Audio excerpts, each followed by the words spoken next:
حضرت بلال سے لوگوں نے کہا آپ نبی پاک سے متاثر کیسے ہوئے؟ تو جناب بلال کہنے لگے میں زیادہ لوگوں کو، مکے کے لوگوں کو جانتا ہی نہیں تھا، چونکہ میری ڈیوٹی تھی گھر میں کام کرنے کی، اور مجھے سخت سزا ملتی تھی امیہ بن خلف کی طرف سے۔ بلکہ تحقیق یہ ہے کہ یہ عبداللہ بن جدعان کے غلام تھے۔ امیہ بن خلف نے تو جب انہوں نے کلمہ پڑھا تو پھر خریدا۔ عبداللہ بن جدعان کہنے لگا میں فارغ نہیں، آپ لے لیں، آپ اس کو سزائیں دیں۔ تو کہتے میں ان کے گھر میں ہوتا تھا، تو میں تو زیادہ لوگوں کو جانتا ہی نہیں تھا، کبھی مجھے موقع ہی نہیں ملا تھا باہر نکلنے کا، ہماری غلاموں کی کوئی زندگی نہیں ہوتی تھی۔ حضرت بلال کہتے ہیں ایک دن مجھے بخار چڑھ گیا بڑا تیز، میں لوگوں کو جانتا نہیں تھا۔ فرماتے مجھے تیز بخار چڑھ گیا تو ٹھنڈ بڑی سخت تھی، میرے مالک نے مجھے کئی کلو جوں دیے پیسنے کو چکی پہ۔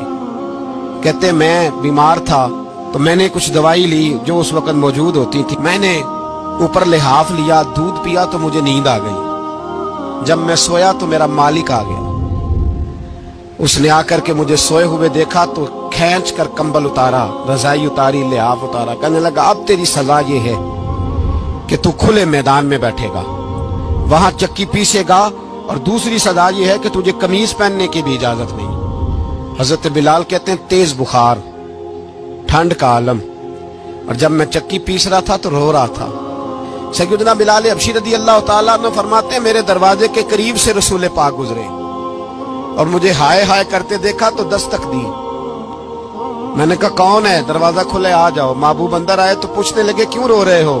میں نے کہا جاؤ اپنا کام کرو، یہاں دکھ سارے پوچھتے ہیں، مداوع کوئی نہیں کرتا، یہاں باتیں سارے سنتے ہیں، یہاں تقریریں سارے کرتے ہیں، حقوق غریباں پر بات سارے کرتے ہیں، مداوع کوئی نہیں کرتا، جاؤ اپنا کام کرو۔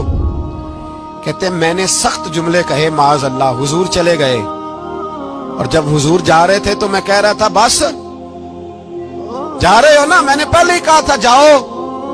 کہتے ہیں قربان جاؤں، تھوڑی دیر گزری تو اللہ کے رسول کے ہاتھ میں گرم دودھ کا پیالہ تھا، کھجوریں تھی، حضور تشریف لائے اور کریم رسول نے مجھے کھجوریں دی، دودھ پلایا اور کہا چل جا کمبل میں بیٹھ جا۔ تو میں نے کہا چکی کون پیسے گا؟ وہ تو بڑا مارے گا۔ کہتے ہیں لوگو اس نبی کا میلاد اور معراج بھول نہ جانا، اس رسول پاک کی محبتوں میں کمی نہ آنے دینا، اس محبوب کا نعرہ ساری دنیا میں لگا دینا۔ فرماتے ہیں میرے حبیب کے میں قربان جاؤں، مصطفیٰ کریم نے فرمایا تو بیٹھ رضائی میں اور آج تیرے حصے کی چکی میں پیسوں گا۔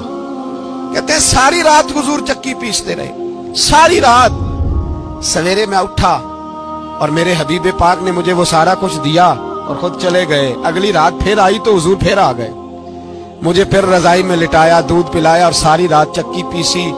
کہتے ہیں بس تیسرے دن حضور چکی پیس کے جانے لگے تو میں نے قدم تھام لیے، میں نے کہا بیبا دنیا ساری جھوٹ بولتی ہے، زمانہ سارا غلط کہتا ہے، جو غلاموں کے حصے کا کام کرے وہ اللہ کا سچا رسول ہوا کرتا ہے۔